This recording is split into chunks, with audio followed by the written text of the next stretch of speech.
Hoy vamos a tener la conferencia número 350, primera parte de noticias de actualidad en relación con la profecía bíblica.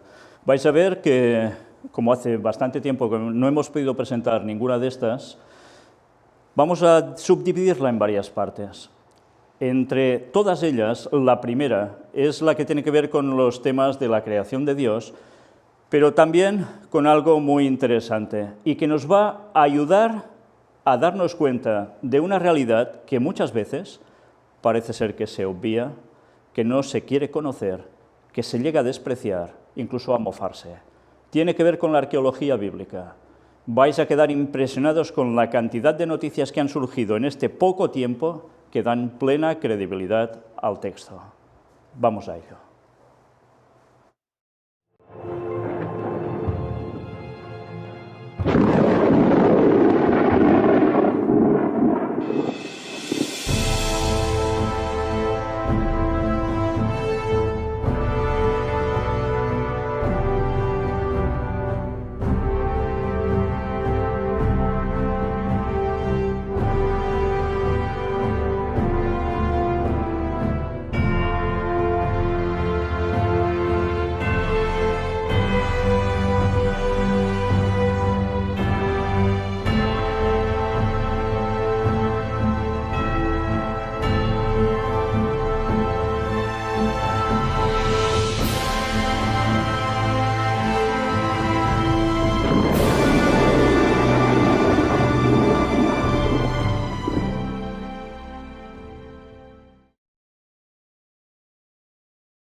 Pues bien, vamos por la primera de las noticias, que tiene que ver, como os decíamos, con la creación de Dios, con un dato que muchas personas, sin ser científicos, de sobra conocían, y es algo que han podido experimentar las personas que tienen animales domésticos.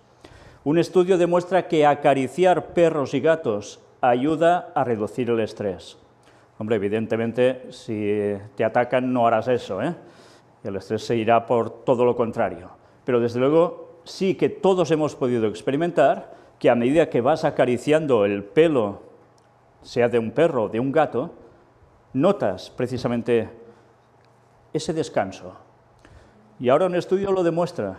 Una vez más, la creación de Dios fue hecha así por algo. No era para darle una patada al primer gato que pasa, ni hacer perrerías con los animales, sino para realmente que también nos sirviesen a nosotros para algo más sencillamente que para verlos. Una vez más, la creación de Dios cumplía un propósito y pronto lo volverá a cumplir cuando la tierra sea reformada y nosotros volvamos a habitar en paz con toda la creación de Dios, con todos los animales. ¿No queréis disfrutar de estar acariciando cualquier bestia que ahora os parece imposible porque os podría devorar? Pues preparaos porque ese momento, si sois salvos, os va a llegar. Y ahora mirad un vídeo muy curioso. Suele pasar que los animales nos dan lecciones, y esta vez nos las da un mono. Un mono que vais a ver que se dirige a un lugar para beber agua, que tiene grifo, y ¿qué hace cuando termina? Pues fijaos, vale la pena ver el vídeo.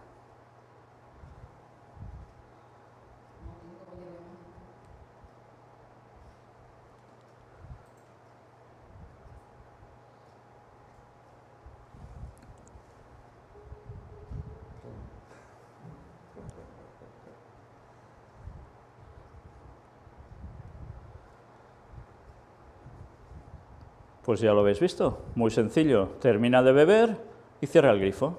¿Cuántas personas no hacen eso habitualmente?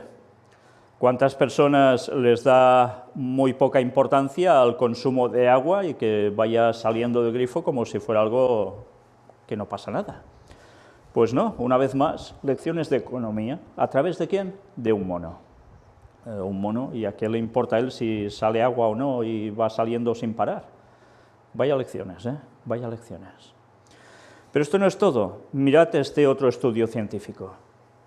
La mera presencia de la pareja puede reducir el dolor según una investigación. Esto es algo que debería hacernos pensar, sobre todo analizar nuestra propia vida si en alguna ocasión hemos estado realmente mal, enfermos. Porque cuando tienes a tu pareja al lado, notas ese confort, ese reconfort que te da precisamente, el que haya alguien que tú quieres, que te apoya en esos momentos. ¿Hacía falta un estudio científico para esto? No, no hacía falta. Pero ahí está, una vez más, demostrando que cuando nosotros fuimos creados, no fuimos creados para ser seres solitarios, sino para estar en sociedad. Y especialmente también, cómo no, en pareja, que puede llegar a causarte esto. Quizás no todo el mundo tiene pareja, pero puede tener a alguien muy cercano, que se quieran mucho. Y también, cómo no, puede participar de ese confort que da la propia compañía de alguien amado. Desde luego, es una tras otra la que nos está dando lecciones que la ciencia corrobora lo que precisamente Dios ya había mostrado. Y ahora cambiamos de apartado. Vamos a hablar sobre antediluvianos, pero sobre animales antediluvianos. Concretamente, mirad esto.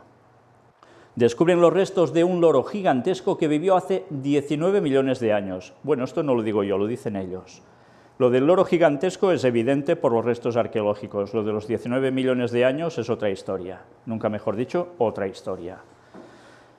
La evolución, ya sabéis cómo cataloga los años.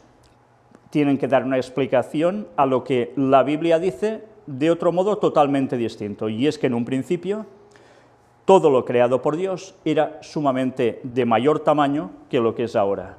Me refiero básicamente a personas, animales, vegetación. Por tanto, ya sabemos que antes del diluvio esto era un hecho. Fijaos que curiosamente se encuentran y se muestran este tipo de animales gigantescos que ahora, en la actualidad, son más pequeños. Pero nunca se muestra restos de un ser humano gigante. ¿Por qué será? Una vez más, os recomiendo que veáis la conferencia que hace tiempo presentamos, Lo que nos quieren ocultar, donde podemos mostrar restos arqueológicos de huesos humanos de estaturas gigantescas y que, por desgracia, a la ciencia no le interesa mostrarlo, porque esto lo pueden llegar a explicar a través de sistemas evolutivos.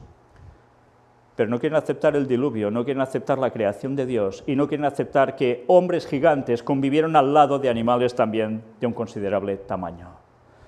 La Biblia nos da una explicación, la ciencia va por otros fueros para intentar desacreditar la creación de Dios, pero los hechos están y se pueden comprobar, y vale la pena que conozcamos esto para dar una verdad al mundo que tantas veces ignora.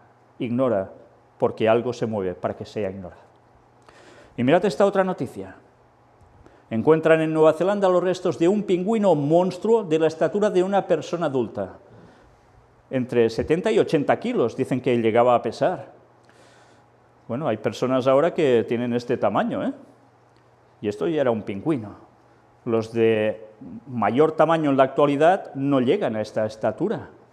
Es más, todos los que habéis visto muchas especies de pingüinos suelen ser bajitos, ¿verdad? Parecen señores con frac bajitos que van andando. Bueno, pues no es exactamente esto como eran antes, ¿eh? Es interesante ver una vez más que la arqueología da evidencias del relato bíblico y de lo que también Ellen White aún amplió con más detalle, que podemos presentar en los temas de los antediluvianos, que desde luego no tienen desperdicio, no porque los haya presentado un servidor, sino porque realmente el tema se lo vale. Y destapa y despeja muchas incógnitas que muchas personas aún tienen debido a la educación que les han dado en este mundo. Pero aún hay más. Mirad esta noticia que yo pongo bajo el diluvio universal. Evidentemente la ciencia no lo va a catalogar así, y en la noticia que vais a ver no aparece así. Científicos revelan las causas de una de las mayores extinciones en masa de la historia. Ellos dicen que hace 420 millones de años, la falta de oxígeno y altas concentraciones de azufre en los océanos acabaron con el 23% de la vida marina. Esto lo dicen a través de sus estudios. Una vez más, ya sabéis lo de los años cómo va. Pero fijaos el dato curioso que dan: falta de oxígeno y altas concentraciones de azufre en los océanos. ¿Qué sabemos nosotros que aconteció que llevó precisamente a esta situación? El diluvio. La gente que cuando hablas de diluvio era solo un derramamiento de agua tremendo de algún lugar y ya está. Y sabemos que no fue así. Hubo muchos otros factores, incluso volcánicos, que hicieron que la Tierra cambiara totalmente y que desprendían lo que aquí veis, entre otras cosas. Vamos a leerla. Un equipo de científicos de la Universidad Estatal de Florida determinó cuáles fueron los motivos que provocaron hace 420 millones de años, a finales del periodo prehistórico silúrico, la desaparición de la faz de la Tierra del 23% de la vida marina. A pesar de que dicho evento era conocido para los expertos, las causas que lo desencadenaron habían permanecido desconocidas hasta ahora. En un estudio publicado en la revista Geology, al grupo de trabajo de la FSU explicó que esa extinción en masa, conocida como Lau-Kolovsky, fue causada por un rápido y generalizado descenso de los niveles de oxígeno en los océanos. Valiéndose de métodos geoquímicos avanzados, los científicos fueron capaces de vincular la extinción de Lau-Kolovsky con una perturbación en el ciclo del carbono, que ocasionó importantes cambios climáticos y ambientales. Tras realizar mediciones de isótopos de talio, así como de la concentración de magnesio e isótopos de azufre en diferentes sitios de Suecia y Letonia, lograron rastrear el proceso de desoxigenación, que generó condiciones altamente tóxicas en los océanos debido al aumento de sulfuros, lo que contribuyó a la alteración del ciclo del carbono, que precedió a esa extinción en masa de la vida marina.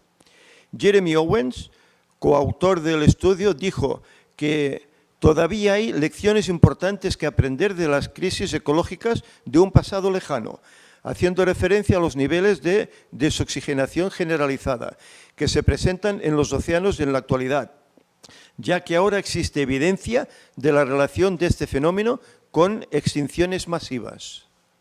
Bien, fijaos que lo que nos está diciendo el artículo es que todo sucedió muy rápidamente. ¿Y qué es lo que sucedió muy rápidamente que nos narra la Biblia y que provocó todo esto? El diluvio universal. Una vez más, la ciencia tiene que seguir buscando explicaciones, añadiendo años a montones, para que las cosas más o menos les cuadren. A nosotros no nos hace falta tanta cosa. Tenemos una verdad sumamente bien asentada que hemos podido ir demostrando a lo largo de todos estos años y que cualquiera puede seguir comprobando aún ahora. Y fijaos algo curioso. Están recogiendo estos datos para volver al tema del medio ambiente en la actualidad. Una vez más, todo va a servir para que se instaure la encíclica Laudato Si en toda la humanidad. El tema papal que está siendo en boga de todo el mundo y que tanta gente no sabe ni que procede de él, que va a marcar la agenda conocida como 2030 y que, por desgracia, va a dar sus frutos en breve. En esta serie de noticias, en estas partes que tendremos en esta conferencia 350, vamos a poder ir tratando parte de ello. Y después vamos a tener algo especial, conferencias especialmente dedicadas a preparando el gobierno mundial, en las cuales vamos a tratar el tema de la Amazonia, el tema del cambio climático, el tema de la encíclica Laudato Si, y tantas cosas más que van asociadas a esta Agenda 2030, que no solo es cuestión de la ONU irá implementando mientras los países lo aceptan, evidentemente. Pero antes alguien ha movido los hilos para que eso llegara a la ONU, y ese es el papado. Por tanto, incluso los ateos y la gente que desprecia al papado y tantas cosas más, sin darse cuenta, van a supeditarse de lleno al mismo. Pero bien, eso va a ser otro tema. Nosotros ahora vamos a adentrarnos en el meollo básico de esta conferencia de hoy, que es la arqueología bíblica. Vais a daros cuenta cómo desde la última conferencia hasta ahora se han sucedido un montón de noticias que os vamos a mostrar ahora y que os vamos a leer íntegramente para que veáis que no nos estamos inventando nada. Ya sé que aunque mostremos esto, muchas personas que no quieren aceptar en la realidad bíblica seguirán diciendo, bueno, pero lo otro fue un mito que se adaptó sobre unas ciertas cosas, y seguirán buscando los peros que precisen ellos para no llegar a aceptar, a cambiar su vida y aceptar a Cristo y prepararse para su pronto regreso. Eso ya lo sabemos de sobra. Pero cualquier persona que tenga dos dedos de frente, que le guste pensar y analizar evidencias, y dicen que los científicos lo que hacen es analizar evidencias para demostrar si esto es así o no, que vean y luego digan. ¿Sabéis? La arqueología no ha parado durante muchos años de dar la prueba de que la Biblia tenía razón. Y hoy vamos a constatarlo una vez más. Fijaos si no. Vamos, primero de todo, a introducirlo con un texto bíblico que puede tener una doble vertiente, por supuesto. Lucas 19, versículo 40, palabras de Jesús. Él respondiendo les dijo: os digo que si estos callaran, las piedras clamarían. Y así está siendo. Las piedras están clamando. Evidentemente podemos decir, no, si nosotros no damos el mensaje, cualquier cosa dará el mensaje, sí. Pero la arqueología, las piedras, siguen clamando lo que tantas veces nosotros no proclamamos. Y nos van a dar las evidencias que parecen cosas muertas, pero que nos van a recuperar en vida sobre el proceso de cómo Dios ha intervenido en la historia y lo ha legado al ser humano a través de la Biblia, con todo lo que allí contiene y que tanto precisamos. Mirad la primera de las noticias. Los apasionantes hallazgos arqueológicos de tiempos de Josué y su vínculo con la Pascua judía. Y de paso mirando las fotografías, porque estáis viendo los yacimientos arqueológicos. Vamos a ver la noticia entera, la vamos a leer, igual que las que vendrán después, las comentaremos brevemente. Veréis que hoy tengo participación también de los hermanos del ministerio que nos van a ayudar a poder leer todas estas noticias para que nos sea más ameno, no oír siempre la misma voz. Vamos a empezar por la primera de ellas. Son hallazgos arqueológicos que nos dan una raigambre bíblica, nos conectan directamente con la Biblia. No hay duda de eso, dijo a Infobae el historiador y especialista en Medio Oriente Sergio Prudenstein, Universidad de Belgrano, en referencia a los trabajos desarrollados por Adam Zertal, un célebre arqueólogo israelí de la Universidad de Haifa, fallecido en octubre de 2015, luego de una prolífica carrera. Entre los muy interesantes descubrimientos del profesor Zertal se encuentran unas construcciones que él y su equipo desenterraron en las colinas situadas al oeste del Valle del Jordán. Se trata de una serie de llamativos vallados de piedra, formados por muros bajos, cuya particularidad es que el contorno tiene la forma de la huella de un pie humano gigante. Las excavaciones llevadas a cabo por Zertal y su equipo en el interior y en los alrededores de estos cercos mostraron que sus muros no superaban el metro de altura y estaban construidos con piedras secas. Los restos de artefactos y huesos de animales permitieron establecer que esos sitios datan del inicio de la Edad del Hierro, es decir, en torno al siglo XIII al XII, antes de Cristo, la época de la conquista. Dos de estos cercos, además, están circundados por un ancho camino empedrado. Los cercos hallados son 5 y están ubicados en una línea de varios kilómetros a lo largo del Valle del Jordán, que luego se desvía hacia el oeste, hacia el monte Ebal. Adam Zertal determinó que estos cercos son construcciones de tipo israelita y que eran sitios de reunión. No se trata de corrales para animales, sino de áreas usados para reuniones humanas tipo asambleas y rituales religiosos, explica Prudenstein. Zertal buscó en la Biblia una interpretación. Como el ingreso de los hebreos a Canaán se ubica a comienzos de la Edad de Hierro, los sitios pueden ser las primeras huellas de campamentos hebreos del tiempo de Josué. La disposición de los cercos, que lleva de Jericó hacia el monte Ebal, pueden simbolizar la entrada y la posesión de un territorio. Pero además, destaca Prudenstein, existen unas 30 citas bíblicas en el Deuteronomio y en el Josué, dos de los libros del Antiguo Testamento, que hacen referencia al pie como símbolo de la propiedad. Todo lugar donde esté la planta de vuestro pie será vuestro, dice el versículo 24 del capítulo 11 de Deuteronomio. Y en Josué 1:3 se lee, todo lugar que pise la planta de vuestro pie os he dado, tal como dije a Moisés. ¿Os parece curioso esto? ¿Por qué hacer una forma de pie a un cerco? Evidentemente hay textos bíblicos que están dando la aprobación a que esto no se hizo por casualidad, sino que además se buscó una literalidad sobre las palabras que les dio Dios. Siempre trató de armonizar los textos bíblicos con los hallazgos arqueológicos, dice Prudenstein. Veía la Biblia como reflejo de algo que sucedió, pero posiblemente de modo simplificado. Toma el texto bíblico como fuente válida, pero obviamente no literal, el paso del tiempo y con todas las ediciones que ha tenido presenta grandes variantes. Algunos de sus detractores, investigadores también importantes, sostienen que quizás los israelíes nunca hayan llegado de Egipto, sino que siempre estuvieron en la zona de Canaán. Pero para Zertal, sea una u otra, la verdad, lo que sí está confirmado es que las estructuras existen y son construcciones israelíes, de un tipo especial, diferentes de las cananeas. Ya sabéis que hay todo un documental que se puede ver por YouTube, en el cual se muestra que verdaderamente estuvieron en Egipto. Y no solo esto, todo lo que nosotros hemos podido presentar al respecto de cómo el pueblo hebreo salió de Egipto y las evidencias que hay aún en el desierto y que, gracias a Dios, fueron encontradas por Ron Wyatt, también por otras personas posteriormente, y que eso lo hemos podido mostrar en conferencia. Por tanto, esto, aunque la ciencia no quiera admitirlo, ahí está. Las pruebas están. Y quien no quiera creer, ¿qué vamos a hacer? Más allá de la conquista y de la propiedad, la otra significación de estas construcciones es evidentemente religiosa. Los cercos tienen un altar. Nuevamente, un pasaje de la Biblia resulta llamativo a la luz de este hallazgo. Son las instrucciones a los israelíes poco antes de entrar a la tierra prometida. Cuando hayas cruzado el Jordán, colocarás esas piedras sobre el monte Ebal y las revocarás con cal, tal como te lo ordeno hoy. Quemarás sobre él, el altar, ofrendas al Señor tu Dios. Ofrecerás allí sacrificios de comunión y los comerás y te regocijarás en la presencia del Señor tu Dios. Deuteronomio 27, del 4 al 7. Fijaos una vez más cómo los textos bíblicos acreditan lo que la arqueología va hallando.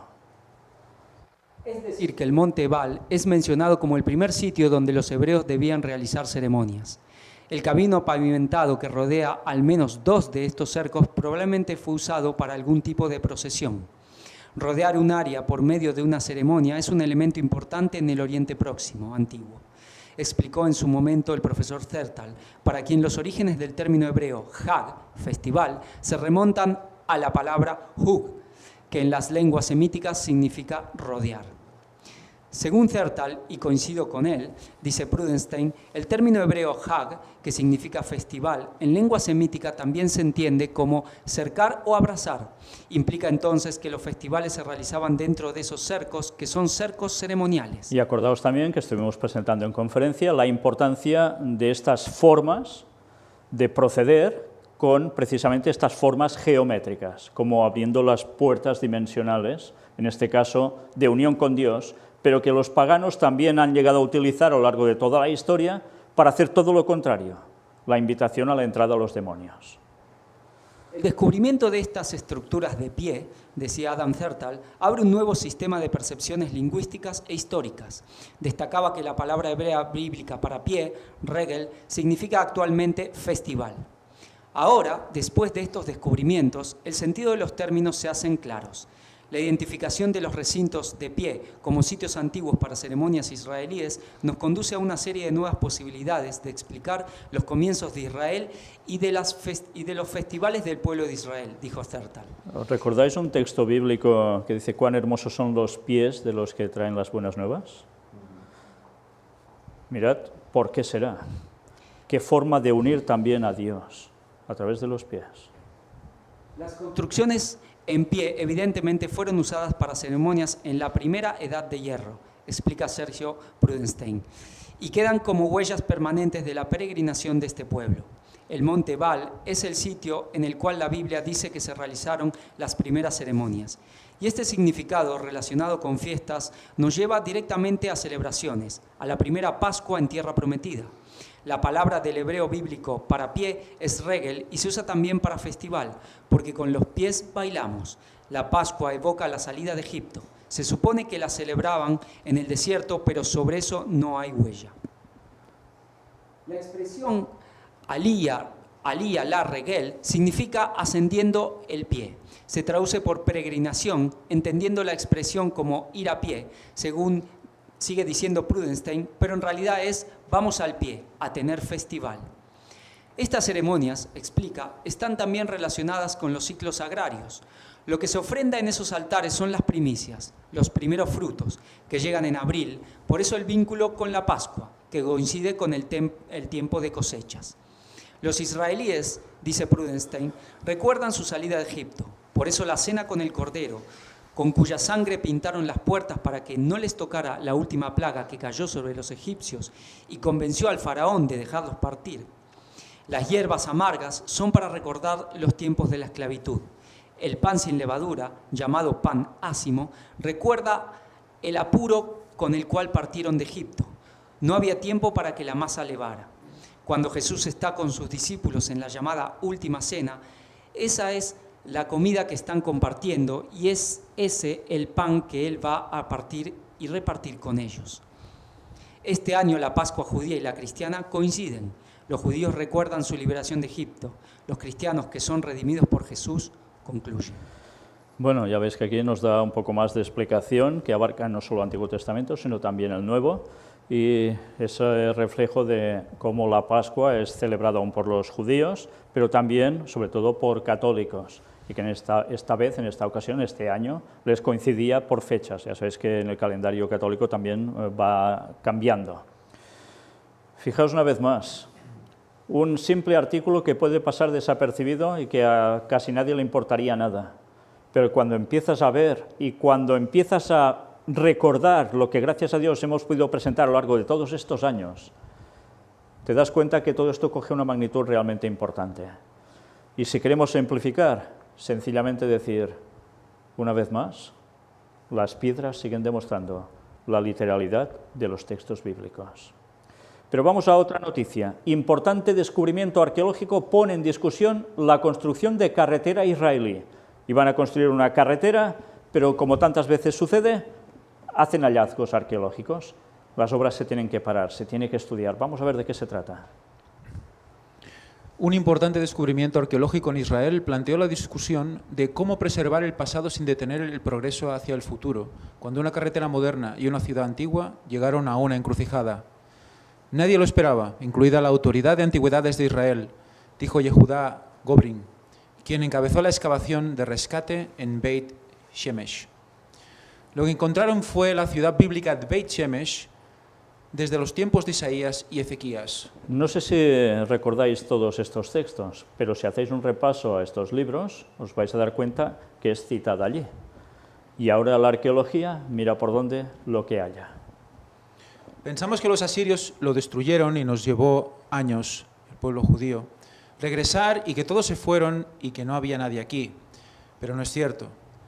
Y sabemos que no es cierto porque tenemos estos hallazgos, dijo Amanda Weiss, directora del Museo de las Tierras Bíblicas.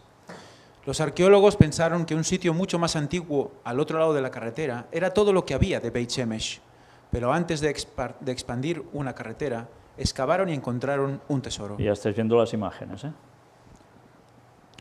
Si la Autoridad de Antigüedades de Israel hubiera sabido que esto es lo que estaba allí, no habrían permitido el desarrollo del camino allí, dijo Gobrin a CBN News. El camino también se conecta con el valle de Elá, donde David mató a Goliat, y Beit Shemesh está asociada con el regreso del Arca de la Alianza a Jerusalén. Por tanto, los textos bíblicos sitúan unos hechos en lugares concretos, y la arqueología ahora los va hallando. Y fijaos que algunos son relatos sumamente conocidos. Por cierto, vamos a ver algo más después en otra noticia que está relacionado precisamente con Goliat el gigante. Sigamos con esto. Podemos leer la Biblia, podemos estudiar historia, podemos aprender arqueología, pero cuando estos tres elementos se unen, tenemos la prueba de esa historia y esa historicidad del texto bíblico, dijo Weiss a CBN News.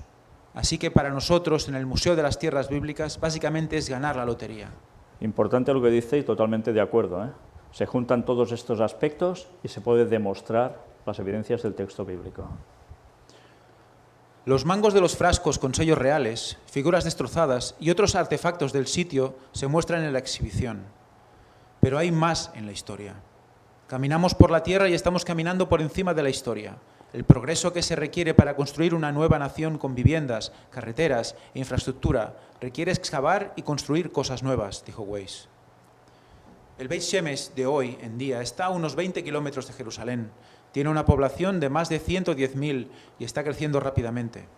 Es complicado porque quiero proteger la carretera, quiero proteger el Tel, el sitio y necesito encontrar la manera de proteger a los dos. Es muy importante para todos, dijo la alcaldesa de Beit Shemesh, Alisa Bloch, a CNN News. Los arqueólogos y los desarrolladores sabían que tenían que trabajar juntos. La realidad es que las personas necesitan hogares y caminos para ser creados, y hay un equilibrio. Y hay un debate sobre cómo lo hacemos, dijo Weiss. Así que crearon un plan de compromiso para alterar el camino y aún así preservar el sitio histórico, con la esperanza de desarrollar el pasado para las generaciones futuras. Pues ya veis, la arqueología se encuentra con un problema en la sociedad actual. Las infraestructuras para ir generando un país, en este caso como es el de Israel, con tanta historia y con tantos lugares que además van ampliándose para que ellos habiten. Y por tanto se hallan cosas, sean ciudades, sean localidades, sean objetos, puede ser cualquier cosa. Una tierra muy rica en cuestiones arqueológicas. Y luego hay una disputa. Evidentemente a unos les interesa hacer las cosas nuevas y a otros mantener lo viejo para transmitir la historia a las generaciones siguientes. Con lo cual esto a ellos, a los judíos, les reafirma en que tienen todo el derecho a estar en esa tierra porque ya habían estado antes. Con lo cual se fomenta el sionismo. No es de extrañar que últimamente estén saliendo tantas noticias al respecto, porque no son invenciones, se puede ver la realidad de ellas. Pero a su vez todo esto está siendo fomentado intensamente porque hay el gran dilema de si deben estar allí o no, porque hay naciones que lo quieren y otros que no. Es la forma de reafirmarse. Pero nosotros de aquí vamos a recoger la parte arqueológica que nos interesa para determinar que el texto bíblico es cierto. Por desgracia, el texto bíblico no solo termina en el Antiguo Testamento como para ellos, sino que nosotros tenemos el Nuevo Testamento, del cual también tenemos grandes créditos. Pero ya se sabe, cada uno elige lo que quiere y cada uno se quiere quedar solo con verdades, a veces a medias, por desgracia, en vez de enteras. Sigamos con las noticias. Mirad esta otra. Testimonio de 3000 años. Descubren restos de la época del tabernáculo en Shiloh. Y aquí veis la imagen. Pues vamos a ver también qué nos dice esta noticia.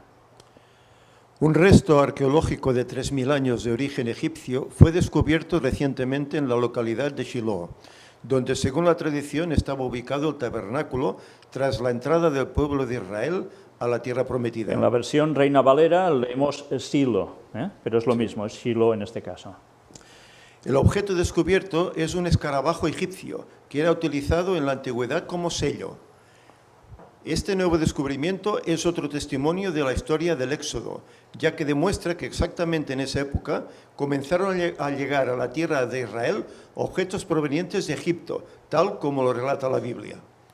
Además se descubrió una viga de altar que data de la Edad de Hierro, lo que demuestra que el lugar era utilizado como un centro de culto para los judíos de la época, algo que va acorde a la tradición judía que afirma que en Shiloh estuvo ubicado el tabernáculo.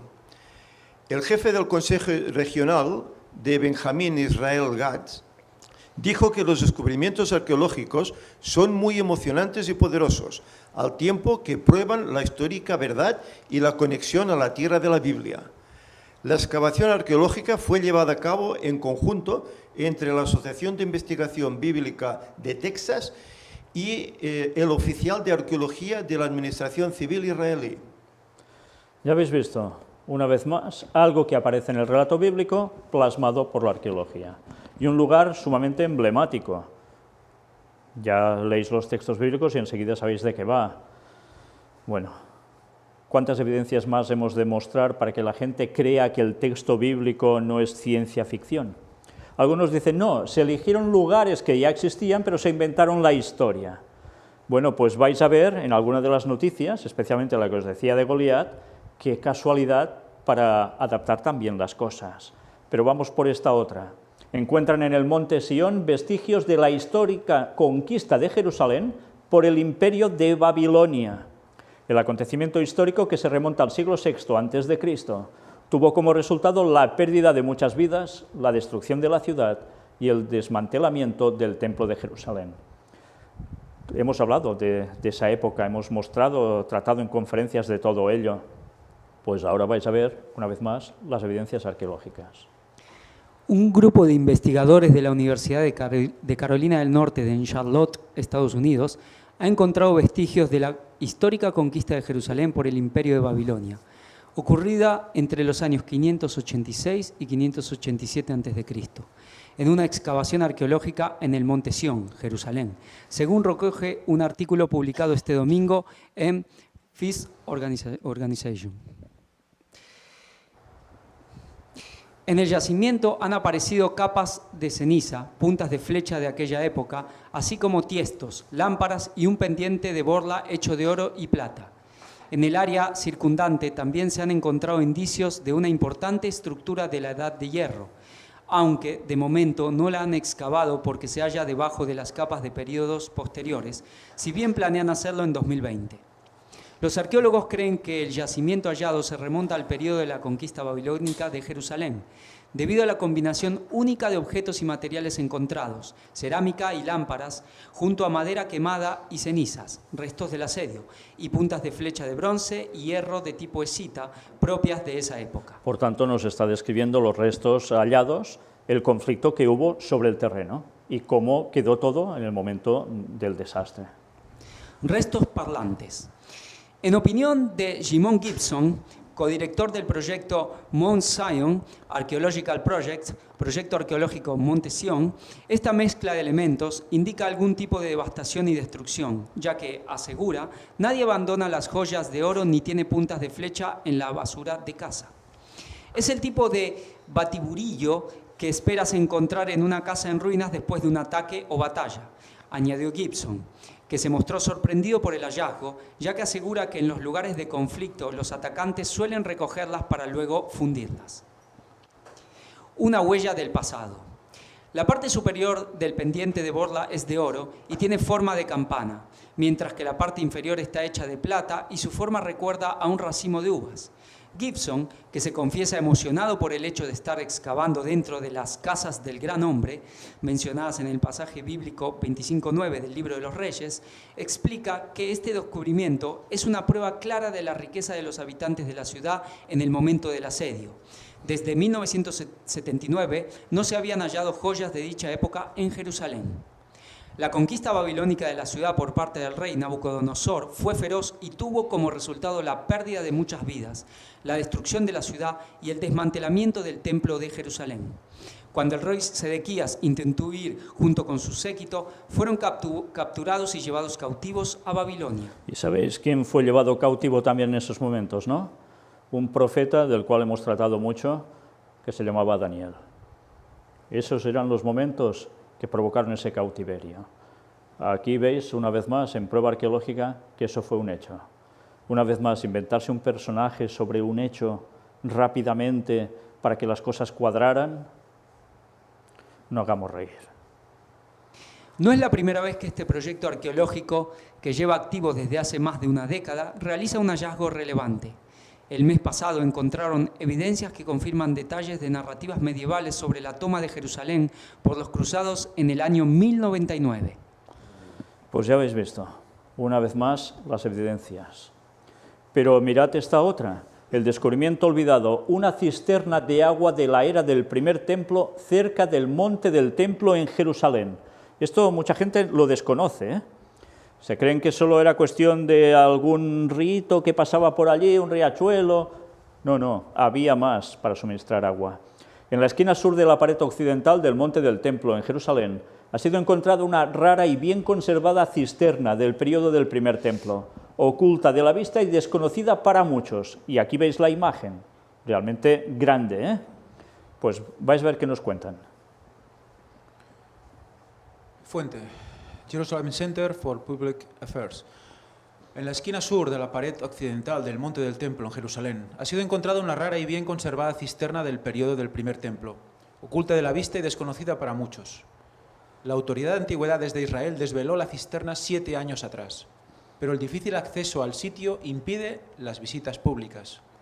A pesar de la enorme importancia arqueológica de la cisterna, cuyo volumen se acerca al de una pequeña represa, la puerta de entrada está cerrada y el sitio no está incluido en los diversos programas turísticos patrocinados por la ciudad de David y guías turísticos locales. Y fijaos en lo que ahora vamos a leer. El descubrimiento de la cisterna socava la largamente sostenida tesis de que durante el periodo del primer templo Jerusalén fue abastecida únicamente por las aguas del manantial de Gijón. Durante 5 décadas, los arqueólogos han buscado en vano pruebas arqueológicas para confirmar el bíblico e histórico testimonio de Rabsaces, comandante del ejército del rey asirio Senaquerib. Rabsaces trató de convencer a Ezequías, rey de Judá, y a los sitiados habitantes de Jerusalén a rendirse diciendo: vengan a mí y comamos cada uno de su vid y cada uno de su higuera y bebamos cada uno las aguas de su propia cisterna.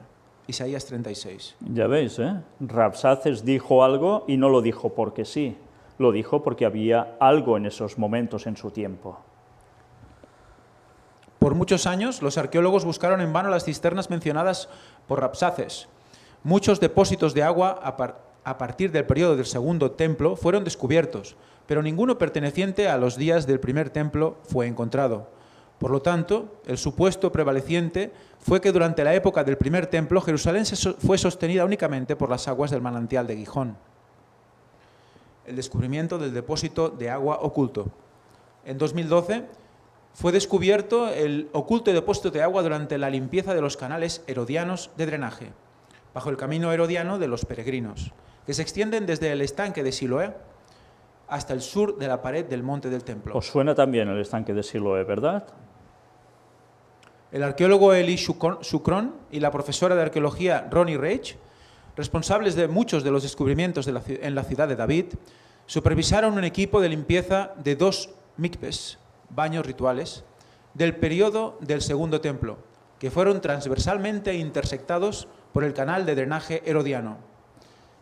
En un punto, uno de los trabajadores se dio cuenta de que el suelo de uno de los paneles del canal de drenaje se tambaleó.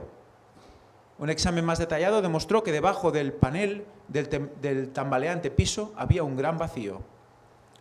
Trajeron linternas. La tambaleante roca se movió y los trabajadores iluminaron el oscuro vacío. Con una escalera, los trabajadores y Shukron cuidadosamente descendieron y se encontraron a sí mismos dentro de un gran reservorio público cincelado en la roca, que era mucho más grande que cualquier cisterna regular. Ya lo ves, era cincelado en la roca. Esto no era de origen natural, sino que era realmente cavado por ser humano.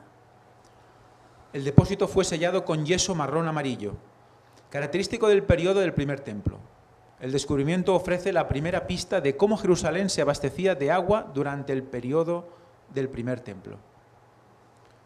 Hoy, 7 años más tarde, Shukron cree que si continúan la búsqueda encontrarán otras cisternas similares del mismo periodo. Las descripciones bíblicas del libro de Reyes sobre la construcción del templo de Salomón describen el mar cobre, un enorme tanque de agua hecho de cobre colocado en el patio del templo, y los 10 cuencos que juntos tenían la capacidad, en los actuales términos, de aproximadamente 120.000 litros, 32.000 galones o 120 metros cúbicos. Recordáis los textos bíblicos que nos hablan de esto. El arqueólogo Dr. Zvika Zuk y el profesor Shmuel Abitzur, quienes por separado trataron la antigua necesidad de agua de Jerusalén, ofrecen otros cálculos. El primer templo requirió varias docenas de metros cúbicos, o decenas de miles de litros, de agua por día para diversos propósitos, pero la distancia entre el manantial Gijón y el monte del templo es de unos 800 metros. Para llevar 1 metro cúbico de agua, 1000 litros, se requieren 13 viajes de burro, cada uno llevando aproximadamente 75 litros de agua a la vez. Por lo tanto, para llenar una cisterna de 100 metros cúbicos, 1.300 cargas de burro serían necesarias. De este modo, la antigua teoría de que el manantial de Gijón mantuviera a Jerusalén durante el periodo del primer templo no se atiene a la prueba de este cálculo, pero sin otros hallazgos, la teoría vivió durante muchos años hasta el descubrimiento del reservorio del periodo del primer templo. Sin embargo, el descubrimiento publicado en su momento por la Autoridad de Antigüedades de Israel y la ciudad de David había sido olvidado. Jerusalén todavía está esperando el descubrimiento de cisternas adicionales del periodo del primer templo para confirmar que la ciudad no fue sostenida solo por el manantial de Gijón. Yo visité el depósito recientemente. tiene 4,5 metros de alto, 5,5 metros de ancho y 12 metros de longitud. El techo del depósito tiene 2 aberturas. La abertura principal sirvió para extraer el agua. La segunda sirve hoy como una entrada al depósito por medio de una larga escalera de hierro que desciende hasta el suelo. Su capacidad es de unos 250 metros cúbicos. Cisternas similares que permitieron la datación del depósito del pie del monte del templo fueron descubiertas en el año 1990 en Tel Be'er Sheva y Tel Beit Shemesh. Las cavernas de esos otros sitios no son simétricas y de su principal cámara parten ramales y compartimientos adicionales. El depósito en el pie del monte del templo también se ramifica, posiblemente hacia el este, por debajo de la actual plaza del monte del templo y de una zona por debajo del Museo Islámico. Sin embargo, esta ramificación está bloqueada y sin acceso. Israel no tiene planes para acabar en el monte del templo, pero hay que hacer notar que el área fue cartografiada e inventariada en el siglo XIX por Charles Warren, quien encontró 49 cisternas y 42 acueductos que transportan agua. Leyenda. Mapa preparado por el ingeniero y explorador de Jerusalén Hermet Pierotti y publicado póstumamente en 1888. Los depósitos de agua, cisternas y acueductos también fueron mapeados por el ingeniero italiano Hermet Pierotti, quien fue designado en 1858 como arquitecto e ingeniero de Jerusalén por el gobernador otomano. El cargo le permitió explorar la ciudad y el monte del templo y publicó un polémico libro llamado Jerusalén explorada. Fijaos, ahora esto ellos no pueden hacerlo por toda la situación que hay de quién domina ese territorio.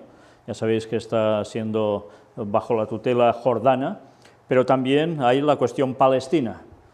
Entonces no tienen acceso justo ahí debajo para poder maniobrar, me estoy refiriendo a los israelitas. Entonces, gracias a que hubo gente, cuando aún había el Imperio Otomano, que pudo ir allí a documentar, investigando, se sabe todos estos datos. Ellos han llegado a descubrir lo que han podido y hasta donde les han dejado. Pero una vez más, ya veis, hay cosas que gracias a Dios se dan a conocer porque Dios lo ha permitido, si no nos pasarían totalmente desapercibidas. Y que cuando juntamos todo el panorama, llegamos a entender mucho mejor los tiempos antiguos bíblicos y cómo cuadra todo con lo que explicaban los textos. Hace pocos años, la cabeza de la rama del norte del movimiento islámico en Israel, el jeque Raed Shalak, concibió la idea de importar agua del santo pozo Zamzam de la Meca, como una vía para elevar el estatus de los musulmanes del monte del templo y su propio estatus. Israel y Jordania tuvieron éxito en la cancelación de su plan. Bueno, y eso ya veis que ya viene de hace unos años, problemas continuos. Pues bien, ahora vamos a ver otra noticia más. Guerra bíblica revelada en el altar de piedra de 2800 años de antigüedad. El altar revela nuevos detalles sobre una rebelión contra el reino de Israel. Aquí veis la imagen. Este altar cilíndrico de piedra de 2800 años de antigüedad fue descubierto recientemente en un santuario dentro de la antigua ciudad de Atarot, en Jordania. Tiene 2 inscripciones inscritas en él. Las inscripciones parecen referirse a eventos que ocurrieron durante una guerra bíblica. Una guerra de las que aparece registradas en la Biblia y que ahora pruebas arqueológicas también lo muestran. Un altar de piedra con inscripción de 2800 años de antigüedad que se encuentra dentro de un santuario moabita en la antigua ciudad de Atarot, en Jordania, puede arrojar luz sobre una antigua guerra bíblica. El altar lleva 2 inscripciones. Las palabras están en el idioma y la escritura moabitas, mientras que los números en las inscripciones están en hierático, un sistema de escritura egipcio.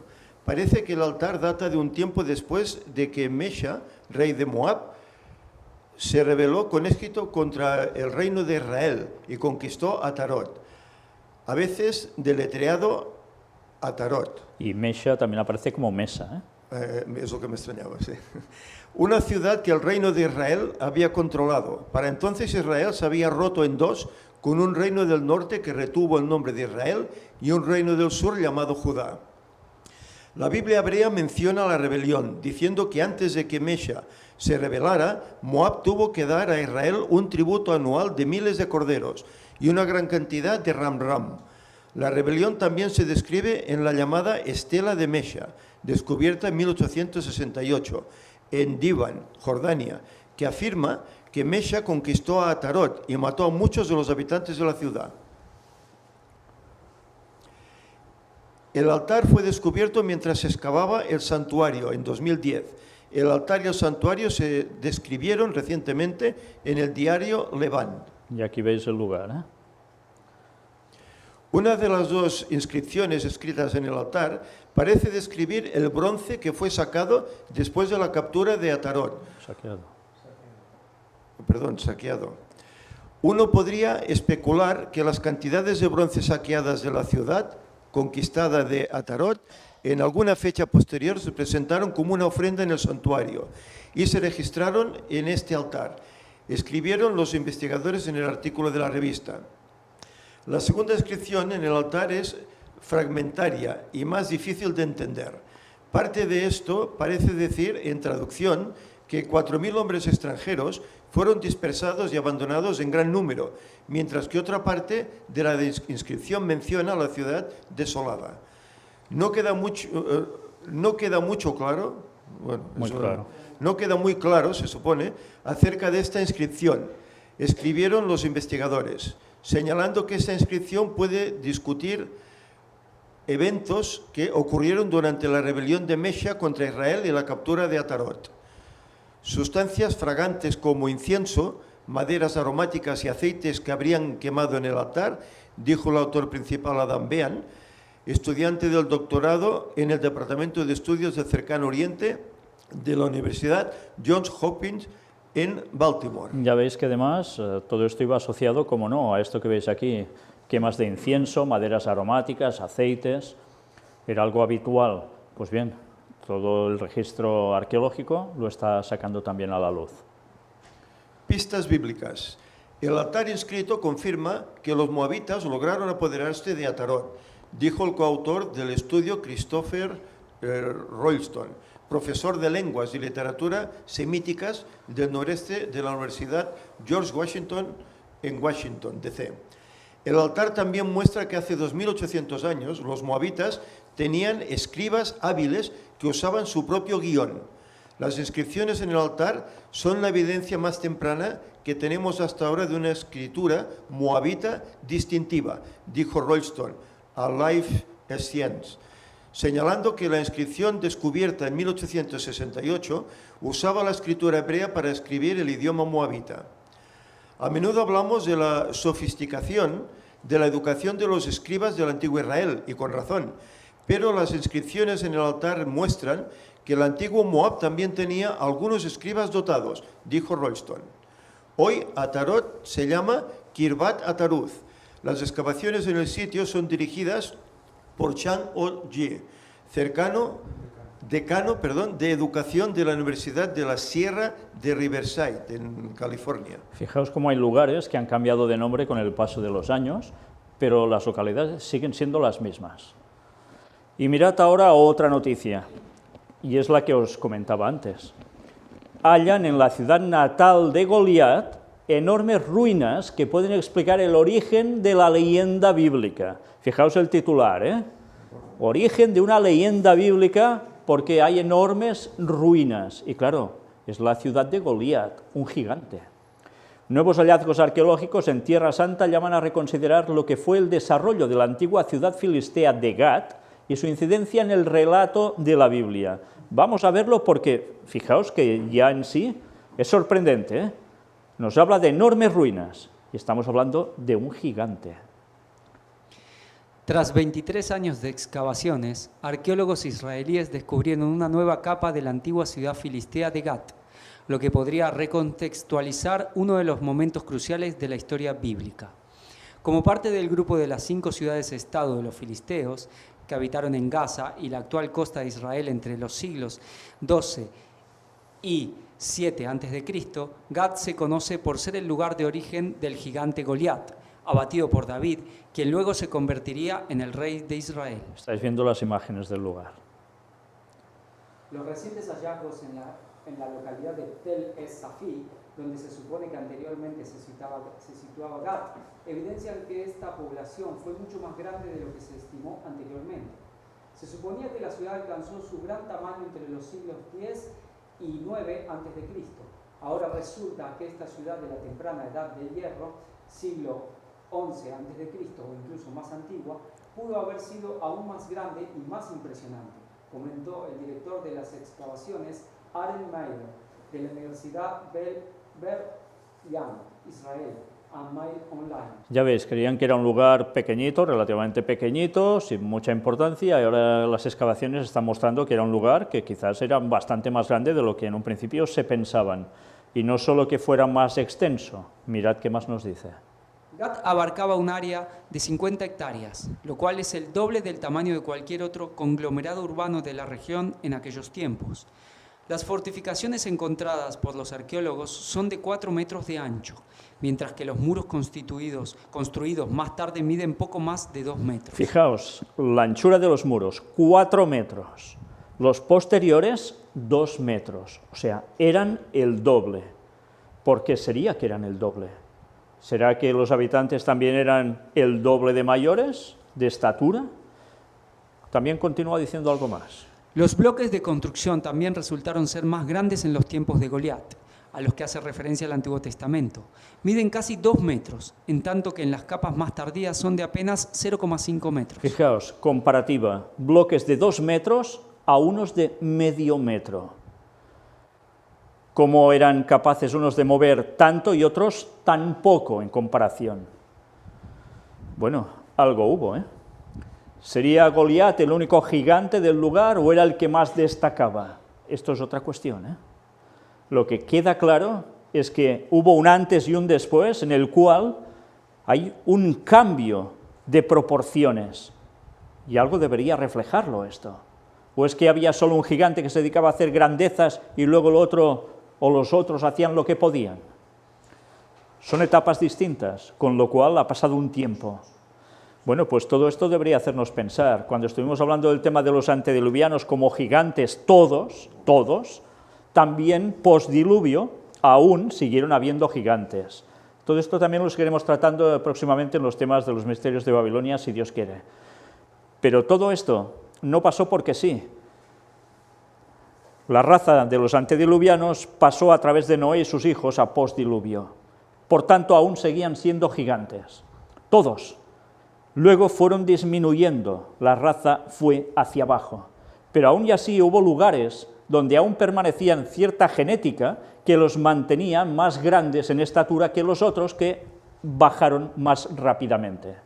Pues este era el caso de los habitantes de Gat, con Goliat seguro, pero por los indicios que nos muestran los hallazgos arqueológicos hace pensar que quizás no era el único que fuera de gran estatura.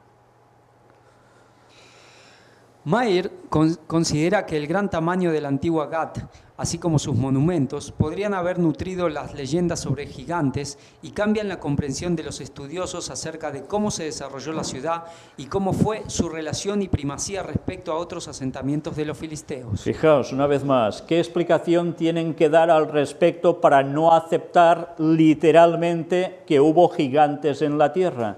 Bueno, pues mira, hacerlo cuadrar con esto, pero queda todo como leyenda. Qué absurdo llega a ser, ¿no? El propio pensamiento científico se contradice a sí mismo para no terminar de reafirmar el relato bíblico, solo en parte. En cuestión arqueológica sí, pero cuando se trata del relato que verdaderamente nos muestra el qué, eso ya no interesa tanto. Pues es una lástima, porque así se pierde el hilo de conexión que nos lleva hasta el Edén, que nos lleva hasta Cristo como creador, que nos lleva a la eternidad en el pasado y nos enlaza con el futuro en el pronto regreso de Cristo. La Biblia sencillamente es el relato que nos une el principio con lo que va a terminar de acontecer. Y mientras esas etapas son las que se ven reflejadas allí, más todas las profecías que nos decían lo que iría pasando, que ha acontecido, que es demostrable y en las cuales nosotros aún nos encontramos cumpliendo profecía. Pero estas se acaban, porque el pronto regreso de Cristo va a concluir con todo ello. Pero sigamos. Otra noticia que desde luego es para abrir los ojos.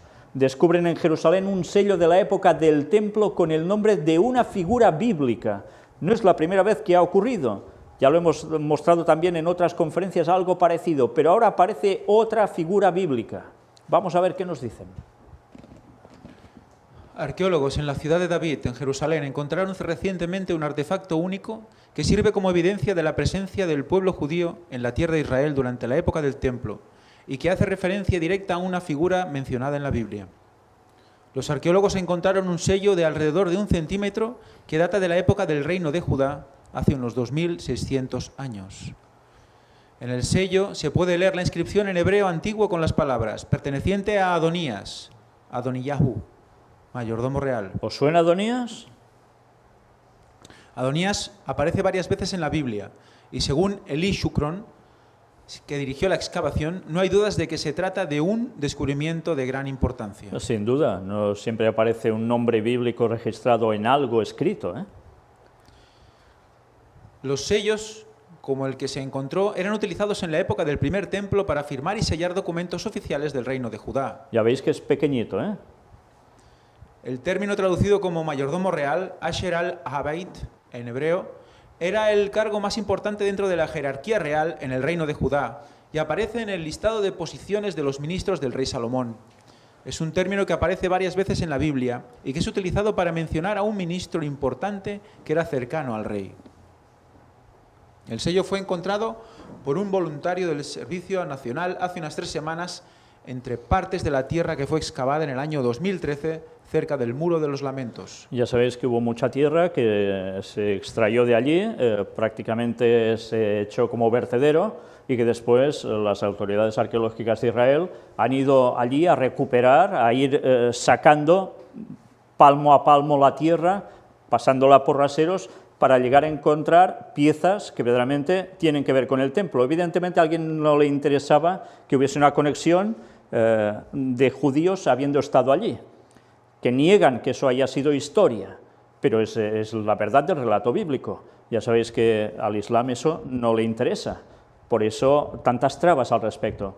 Pero por el otro lado, los judíos sionistas que quieren afianzarse allí y desde allí, ya sabéis todo lo que quieren conseguir, les interesa esa excavación, con lo cual van destapando y desvelando cosas que han quedado escondidas a través de la historia, e incluso algunas cosas ya veis como totalmente arrojadas, pero se han podido recuperar. ¿Y esto a nosotros para qué nos sirve? Pues para dar fe que la Biblia tenía razón.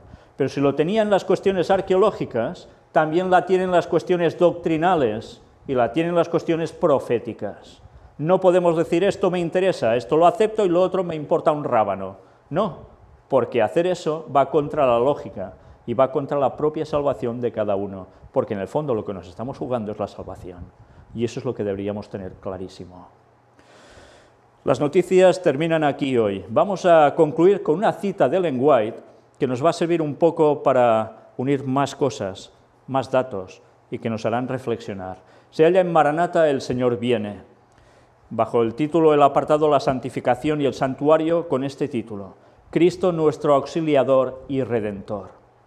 Y la verdad es que todo lo que podemos mostrar no sirve de nada si realmente no nos lleva a Cristo. Sabéis, últimamente hay varias personas que se dedican a destapar lo que hace el Vaticano, lo que hace este, lo que hace el otro, la masonería y demás, pero ninguno puede ofrecer soluciones, porque desestiman la verdad de la palabra de Dios y desestiman, como no, a Cristo, y por tanto desestiman también la segunda venida de Cristo en 2031. Por tanto, ¿qué solución dan? Pues ninguna. Sencillamente informan, agobian, porque la gente ve, es verdad, nos están tomando el pelo, nos están haciendo esto y lo otro, pero ¿y qué puedes hacer tú? Nada. ¿Que vas a hacer una revolución armada para terminar con todos? O tienes la esperanza en Cristo y sabes las profecías y que Cristo vuelve, o todo eso no te sirve de nada. Y con eso no vas a llevar a la salvación a nadie, ni a solucionarle la vida a nadie. O aceptas a Cristo, o no pintas nada en este mundo. Solo sirves para generar malestar. Y por tanto, ¿dónde nos vas a llevar? ¿Cuántas personas están haciendo eso? ¿Y cuántas personas lo siguen? Ciertamente todo eso es una fuente de datos buenísima, claro que sí, pero es buenísima si te sirve para llevarte a lo que te tiene que llevar. Si no, ¿de qué te sirve? Piénsatelo. La verdad debe ir asociada con todos los hallazgos y las narrativas y las historias y los datos, tanto como queráis. Sin la verdad en Cristo, basura todo. No sirve de nada, porque nada de eso te va a salvar y te juegas la vida eterna. Mirad qué nos dice el lenguaje aquí. Primero empieza con un texto bíblico, el de Romanos 5:19, que nos dice: porque así como por la desobediencia de un hombre los muchos fueron constituidos pecadores, así también por la obediencia de uno muchos serán constituidos justos. Y esto es lo que no quiere aceptar el mundo y tanta gente. Muchos informadores, como ahora os decía, quieren aceptar que son pecadores, cuando pecado ya les rechina en los oídos porque quieren seguir haciendo lo suyo. Hubo uno que nos llevó al pecado, Satanás, a través de la caída de Adán, y todos arrastrados en consecuencia. Pero hubo uno que nos dio la vida y nos la dará por la eternidad, y ese es Cristo. ¿Tratan de todo esto? ¿Aceptan que Jesús era Dios? Ella nos escribe esto: Adán y Eva fueron colocados en el Edén en circunstancias extremadamente favorables. Estaban sin la condenación del pecado. La luz de Dios y de los ángeles estaba con ellos y los rodeaba. El autor de su existencia era su maestro. Qué bonito, ¿eh? Les dio la vida y además les enseñaba. Durante 4000 años, Satanás estuvo obrando contra el gobierno de Dios y obtuvo fortaleza y experiencia gracias a su constante actividad en este sentido. Fijaos, aquí nos habla de los 4000 años. Los hombres caídos no tenían las ventajas de Adán en el Edén.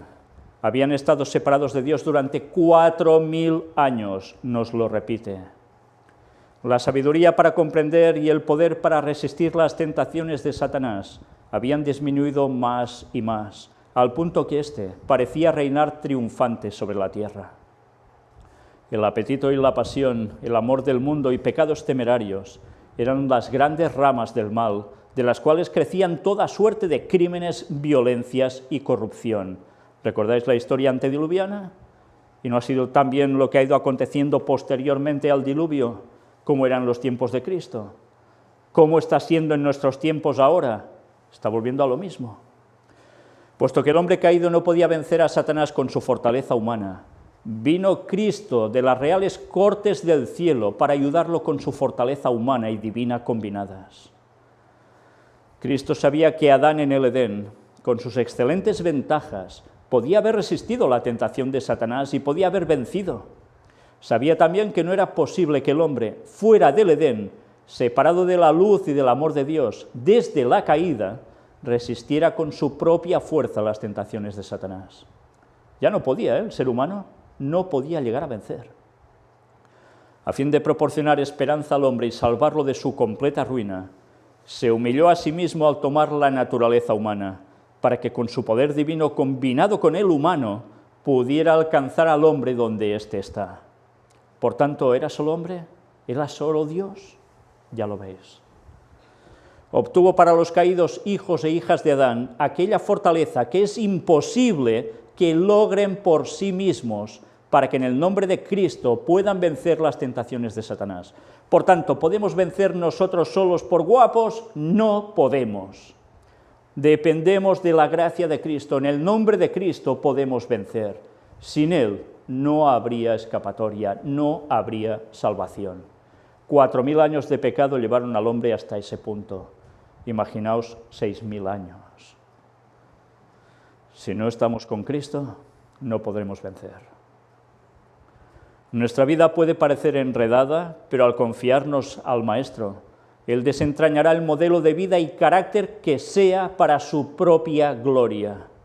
Y ese carácter que expresa la gloria o carácter de Cristo será recibido en el paraíso de Dios. Todo el que cumpla por fe los mandamientos de Dios alcanzará el estado de impecabilidad en que vivía Adán antes de la caída. ¡Qué precioso! ¿Y para esto cuánto tiempo nos queda? ¿Podemos llegar a esa perfección ahora?